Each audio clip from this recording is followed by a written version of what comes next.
Muy buenos días, bienvenidos al primer repaso a la actualidad del día aquí en Negocios Televisión. Una jornada que sigue escribiéndose en medio de los ecos, por supuesto, después de haber escuchado a Jerome Powell volver a abrir el discurso y de alejar ese posible fin del ciclo de endurecimiento de subidas de tipos de interés, pero por supuesto pendiente de las grandes noticias que escriben la crónica geopolítica, la gran tensión que se va escribiendo en el escenario internacional y con la mirada puesta en Oriente Medio. Todo esto, por supuesto, mientras sigue avanzando lo que está siendo el segundo mes de guerra en esa franja de Gaza, tras esos ataques perpetrados por el movimiento terrorista de Hamas contra Israel el 6 de octubre. Todo esto, por supuesto, mientras en la crónica empresarial y en la crónica bancaria lo más llamativo viene escrito por lo que ha sucedido con el mayor banco del mundo, con el chino ICBC, que tras sufrir un ataque informático,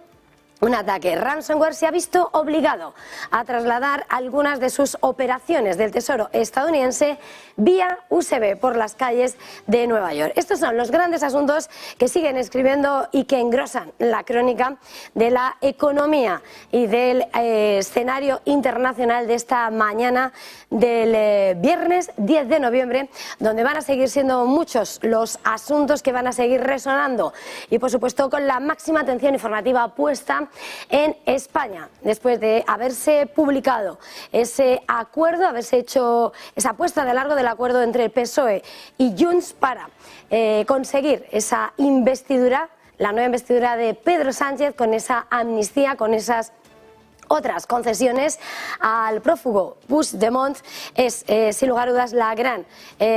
también el gran foco de atención informativo, una vez que además la patronal de empresarios, la COE, ha convocado un comité ejecutivo extraordinario para el próximo lunes para enfrentar lo que sin lugar a dudas es la situación crítica en la que consideran que se encuentra España en estos momentos. Son los grandes asuntos que definen la crónica de esta mañana del 10 de noviembre, pero que, yendo por partes, nos hace mirar a lo que ha sido un verdadero escándalo a modo de seguridad informática y a modo de la eficiencia del sistema bancario. El mayor banco del mundo, como les venimos contando, el chino ICBC, ha sufrido un ciberataque este jueves en su unidad estadounidense, por lo que se ha visto obligado a operar con una memoria USB. El ataque sufrido con ransomware le ha forzado a desviar algunas operaciones del Tesoro estadounidense después de que las entidades responsables de liquidar las transacciones se desconectasen a gran velocidad de los sistemas afectados. Una auténtica conmoción para los bancos de todo el mundo, según ha analizado el responsable de la firma sueca de ciberseguridad TrueSec en declaraciones a Bloomberg. No en vano, en las últimas horas, este jueves, las operaciones gestionadas por el mayor banco del mundo en el mayor mercado del planeta han atravesado las calles de Manhattan a través de una memoria USB. La solución ha sido descrita por los participantes en el mercado y se ha producido tras el ataque del presunto autor Lockbit, que es una banda criminal vinculada a Rusia que también está relacionada con ataques a otros gigantes empresariales como Boeing, como Ion Trading UK o la Royal Mail del Reino Unido. La huelga, además, lo que ha sido esos golpes han provocado esa gran confusión y ha provocado, como decíamos, la redirección de las operaciones, y muchos además no sabían cuándo se reanudaría el acceso, provocando inestabilidad y temor. Y por supuesto, con lo que ha sido el gran asunto protagonista de las últimas horas, ese ataque ransomware sobre el ICBC en su unidad estadounidense, clave hasta ahora también todo lo que gira en torno a la crisis geopolítica abierta en Oriente Medio, en medio de esa guerra entre Israel y Hamas, que se juega en la franja de Gaza, pero que por supuesto sigue alimentándose con las tensiones en torno a los países de la región y el temor a una escalada. Es ahí lo importante hasta ahora, porque Israel ha confirmado los ataques a Siria, en territorio sirio, en represalia por los golpes que ha recibido por parte de una organización procedente de ese país, que ha atacado con un avión no tripulado, con un dron, a una escuela en la ciudad meridional de Eilat, en el Mar Rojo. Anteriormente, el Pentágono había dicho, además de Estados Unidos, que el personal militar en Siria e Irak de las tropas americanas habían sido atacadas hasta en 4 ocasiones desde un ataque aéreo estadounidense esta semana contra un depósito de armas que había pretendido ser disuasorio, con lo que los ataques de Israel llegan, como decíamos, tras los ataques de Estados Unidos, también respondiendo a los ataques sufridos por sus tropas estadounidenses. Según analiza Bloomberg, la lucha de Israel se extiende así a Siria, complicando además los lazos con Rusia. Las fuerzas de defensa israelíes han señalado en un comunicado en la red social X, la antigua Twitter, que responsabiliza plenamente al régimen sirio de toda actividad terrorista que emane de su territorio. El Pentágono, por su parte, dice que las fuerzas estadounidenses han sido hasta 4 veces atacadas tras el ataque en Siria. Y con la mirada puesta en el conflicto en Oriente Medio, clave también lo que hemos visto en las últimas horas, la confirmación por parte de la Casa Blanca que Israel habría acordado llevar a cabo pausas en las operaciones militares en partes del norte de Gaza durante 4 horas al día a partir del jueves. El anuncio lo ha hecho la Casa Blanca, lo que ha despertado esperanzas de introducir un respiro tras más de un mes de combates, que además no deja de avivar los temores a que se expanda el conflicto a nivel regional. El portavoz de Seguridad Nacional de la Casa Blanca, John Kirby, ha señalado que las pausas que permitirían a la gente huir a lo largo de los corredores humanitarios y podrían utilizarse para la liberación de rehenes serían unos primeros pasos importantes, aunque en las últimas horas no ha habido informes inmediatos de la confirmación de esas pausas en medio de los combates entre los edificios en ruinas en el norte de la Franja de Gaza. Tampoco ha habido confirmación directa de Israel, que solo se ha referido de manera más general a otras medidas que parecería que se correspondieran más con las medidas ya vigentes. El ministro de Defensa israelí ha señalado que están adoptando medidas localizadas y precisas para permitir la salida de los civiles palestinos de la ciudad de Gaza hacia el sur, de modo que se les haga menos daño, y sin lugar a dudas las últimas declaraciones que llegan sobre este conflicto. Y mirando, por supuesto, a este escenario bélico clave, el informe que ha publicado Naciones Unidas y que pinta un panorama sombrío de la economía palestina después de un mes de guerra y el asedio casi total de Gaza por parte de Israel. El PIB se ha contraído un 4% en Cisjordania y Gaza en el primer mes de guerra. Según los datos recabados por Naciones Unidas, más de 400.000 personas están en la pobreza, un impacto económico que nunca ha sido visto en los conflictos, dice, de Siria y de Ucrania, ni en ninguna guerra anterior, dice, entre Israel y Hamás. Más de 2/3, dice, de los 2,3 millones de habitantes de Gaza han huido de sus hogares desde que Israel respondiera a los ataques del 7 de octubre, con intensos ataques aéreos seguidos de esa ofensiva terrestre que aún sigue en curso. Si la guerra continúa durante un segundo mes, la ONU proyecta que el PIB palestino, que era de 20.400 millones de dólares antes de que comenzase la guerra, caerá un 8,4%. Esa es una pérdida de 1.700 millones de dólares. Y si el conflicto se extendiera por tercer mes, el PIB palestino caerá un 12%, según la ONU, con pérdidas de 2.500 millones de dólares y más de 660.000 personas sumidas en la pobreza. Y en las últimas horas hemos escuchado al primer ministro israelí Benjamin Netanyahu en declaraciones a Fox News, donde ha señalado que ve aún posible un acuerdo de paz con Arabia Saudí, a pesar de los intensos combates que se viven en la Franja de Gaza. En esa entrevista, Netanyahu se ha mostrado convencido de que se podrá llegar a esa realidad y que las condiciones serán más propicias una vez que se resuelva el conflicto al tiempo que el ministro saudí ha dicho que las conversaciones con Israel dependen de la cuestión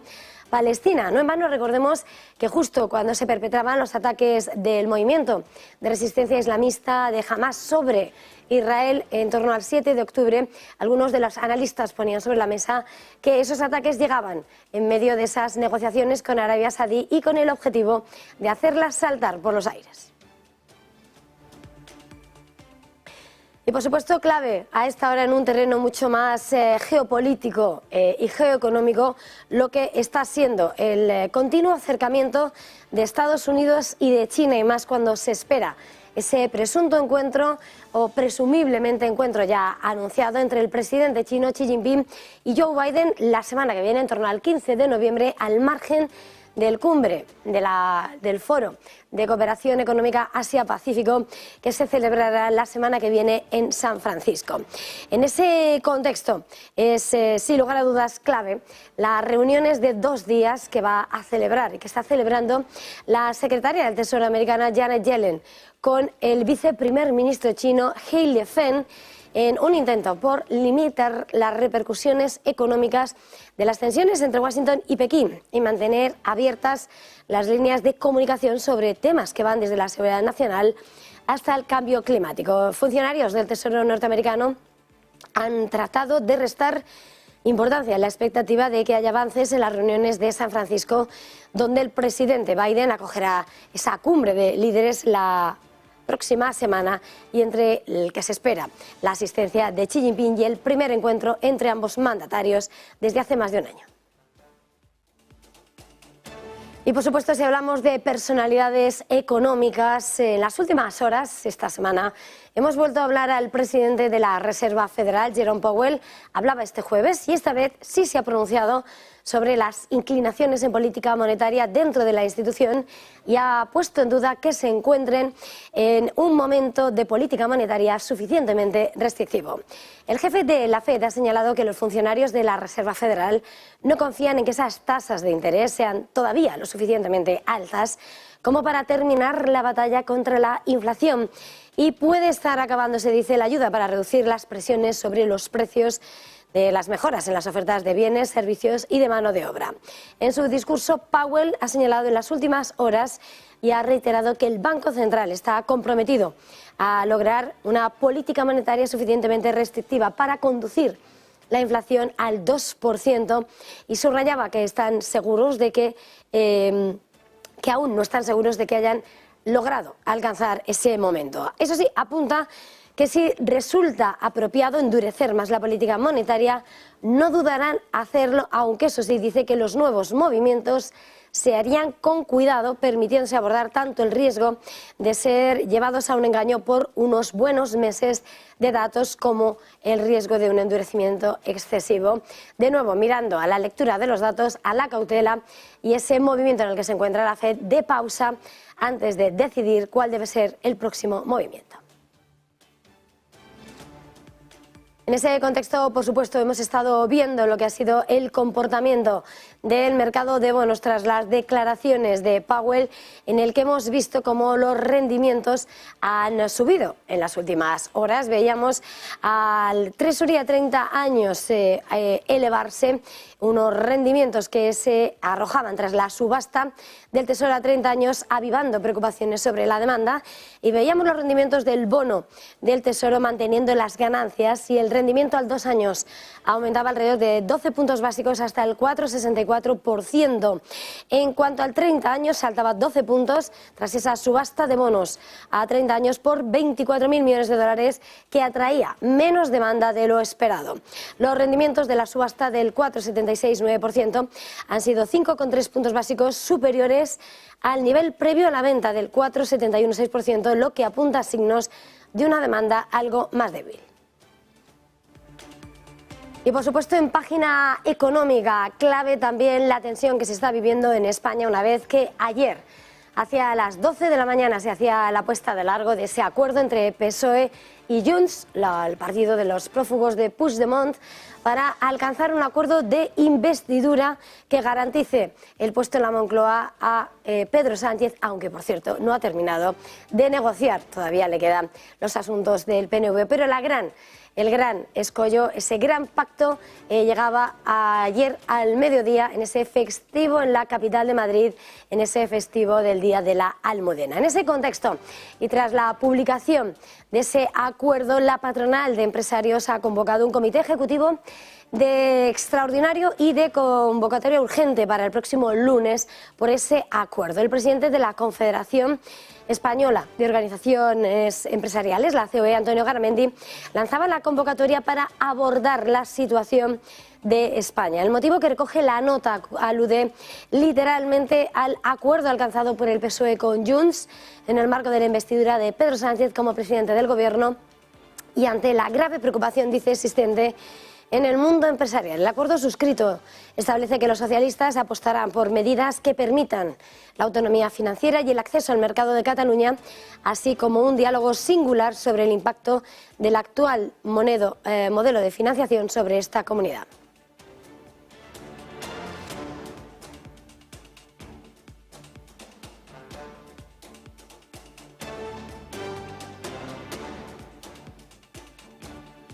Y por supuesto, si continuamos entre lo que son los grandes asuntos que escribe la crónica, también lo que se sitúa como lo que es el diálogo y las tensiones comerciales entre China y Estados Unidos y lo que sería un nuevo movimiento que aligera esas tensiones después de que China parece avanzar en la batalla tecnológica y Nvidia lanzará 3 nuevos chips para el país. Javier Longo, muy buenas.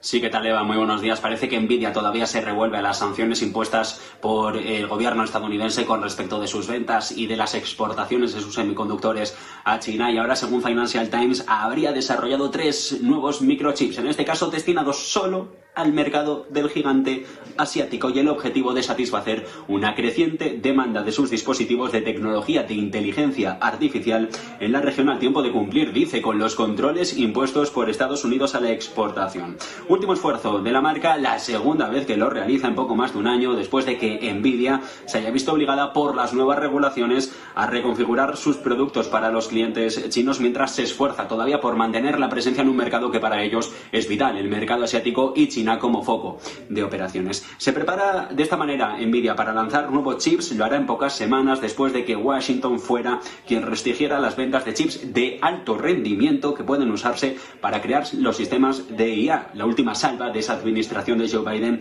en esa guerra tecnológica de ojo por ojo para las dos superpotencias. Los 3 nuevos chips serían los H20, L20 y L2, documento distribuido por la empresa a posibles clientes, adelantándose a pasos que puedan dar y dando un voto de confianza para que vean que ellos se siguen moviendo con el objetivo de seguir en China. El rendimiento general se habría moderado en virtud de cumplir con esa legislación estadounidense, pero se espera que sigan siendo competitivas para el mercado chino y que sigan transportando un gran volumen de ventas a Nvidia en los próximos años. Estados Unidos en esos esfuerzos por limitar el poder de la IA de China, pero mientras tanto insistiendo en Nvidia que quiere seguir vendiendo, que quiere seguir consiguiendo dinero y estando presente en uno de los mercados de mayor potencial de crecimiento tecnológico en los próximos años. China, y por la parte de la eficacia y el desarrollo en la inteligencia artificial. Gracias, Javier, y por supuesto a esta hora pendientes de las noticias de última hora que siguen alimentando lo que es la crónica geopolítica y la crónica que despierta la preocupación internacional, porque acabamos de escuchar lo que parece ser una advertencia, una sentencia de Irán, porque su ministro de Exteriores, el jefe de la diplomacia iraní, acaba de decir que la ampliación del alcance de la guerra de Gaza es inevitable. Confirma así, por tanto, que da por hecho que el conflicto entre Israel y Hamás, ese movimiento de resistencia islamista en Gaza, se expanda a otras zonas de la región. Dice el ministro de Exteriores iraní que la ampliación de la guerra en Gaza es inevitable y acusa directamente a Israel. Dice que esa expansión del conflicto es fruto y va a ser fruto de la intensificación de lo que está siendo la agresión iraní. Son las declaraciones que acaba de poner sobre la mesa el ministro de Exteriores iraní, Hossein al-Mirabodalian, a su homólogo qatarí, el jeque Mohammed bin Abdulrahman Al Thani, según acaba de informar la prensa local. Contactos de Irán con Qatar, en los que Irán advierte a Qatar que el conflicto entre Israel y Hamás va a saltar las fronteras de Gaza, se va a expandir, culpando a la intensificación de los ataques israelíes. Es sin lugar a dudas la última hora que llega a nuestra redacción. Vamos a seguir muy pendientes. En este punto hacemos una pequeña pausa para publicidad y enseguida volvemos.